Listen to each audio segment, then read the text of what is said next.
हम इसके साथ साथ हम चाहते हैं कि जो छोटे और मझोले शहर हैं उनकी मदद की जाती रहे, और हम कारोबार को आसान करना चाहते हैं। ईज ऑफ डूइंग बिजनेस बहुत जरूरी है। जो भी भारत से बाहर रहने वाले लोग हैं उनको भारत में निवेश करने की, इक्विटी इंस्ट्रूमेंट में निवेश करने की आजादी होगी। वो पोर्टफोलियो इन्वेस्टमेंट के जरिए निवेश कर सकेंगे, ऐसी स्कीम्स होगी उसका इस्तेमाल कर सकेंगे।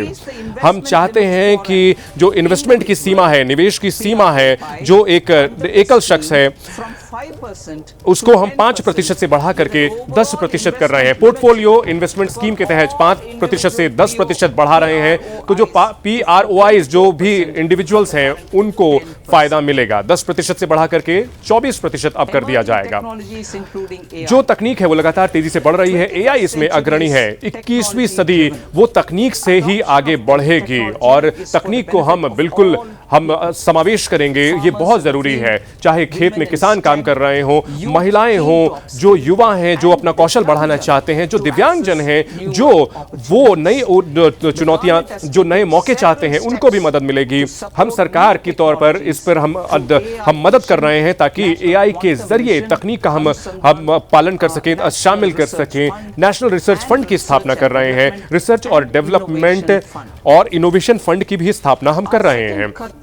हमारा जो दूसरा कर्तव्य है वो हम चाहते हैं कि लोगों की आकांक्षाओं को पूरा करें और उनकी क्षमताओं को बढ़ाएं। हम 22 करोड़ लोगों को हमने गरीबी रेखा से बाहर निकाला है। पिछले 10 साल से ज्यादा समय में हमने लगातार टिकाऊ कदम उठाए हैं और इससे लोग गरीबी रेखा से बाहर आए हैं। यह संख्या 22 करोड़ से ज्यादा है। हमारी सरकार ने इसलिए ये तय किया है कि एक फिर से इसको हम जोर देंगे, फिर से और जोर देंगे कि जो सर्विस सेक्टर यानी कि सेवा क्षेत्र है उस पर ज्यादा जोर रहेगा, ताकि भारत का जो यूथ है, भारत का जो युवा भारत है, ये उनकी आकांक्षाओं को पूरा किया जा सके। हम चाहते हैं कि पढ़ाई से लेकर के रोजगार हासिल करने के उद्यम स्थापित हो, और इसके लिए एक कमेटी का गठन किया जाए ताकि वो ऐसे सलाह दे सकें ताकि सर्विस सेक्टर जो है वो आगे बढ़े, और सर्विस सेक्टर ही भारत के विकास का मुख्य कारक बनेगा।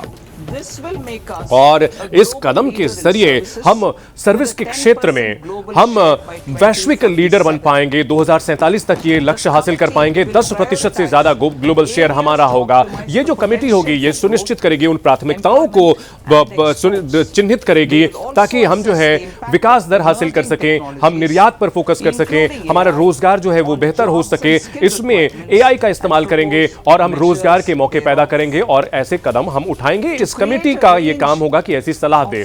हम चाहते हैं कि कौशल को हम बेहतर करें। कौशल अगर बेहतर होगा तो करियर बेहतर होता है, उस रास्ते पर आगे बढ़ पाएंगे। और इसके लिए हम चाहते हैं कि सरकार की ओर से कुछ सेक्टर्स में मदद की जाएगी।